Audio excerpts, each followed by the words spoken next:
It's Sybil Wilkes with what you need to know. Today is Thursday, July 16th, 2020. Number 1. Donald Trump is ramping up his presidential campaign with news organization interviews. Tuesday, he was asked by a CBS News correspondent why African Americans are still dying at the hands of law enforcement in this country. To which the commander-in-chief responded, "So are white people." What a terrible question to ask. More white people, by the way. Well, there are more white people, Mr. Trump, but black people are getting killed 2 to 3 times more by police. And in 2016, black men between the ages of 15 and 34 were 9 times more likely to be killed by law enforcement than other Americans.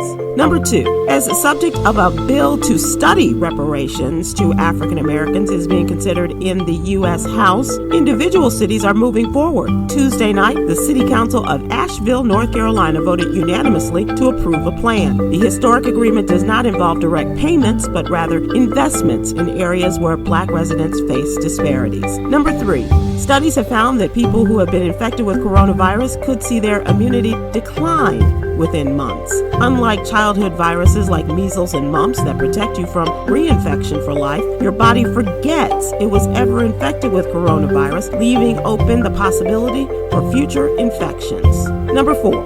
Since the tragic killing of George Floyd by Officer Derek Chauvin and the ensuing protests nationwide, many officers on the Minneapolis police force claim they are battling post-traumatic stress disorder and want to be compensated for their alleged suffering. Attorney Ron Muser, who is representing over 150 men and women, said in a statement that his clients are seeking disability benefits because they are at their breaking point, adding that the officers are unable to live and socialize and have even turned to alcohol to cope. If the officers are granted disability, they would be able to claim 60% of their average salary over the next 20 years. Number 5, black shoppers spend $473 million on their hair care yearly. Seems a little low, which includes visits to their local beauty and barbershops. Without the money being spent in salons due to the pandemic, stylists and owners have had to reevaluate how they do business. Now, beauticians who work in the industry are trying to financially and mentally sustain themselves during these uncertain times, even as Nielsen estimates the black hair care industry is valued at more than $2.5 billion.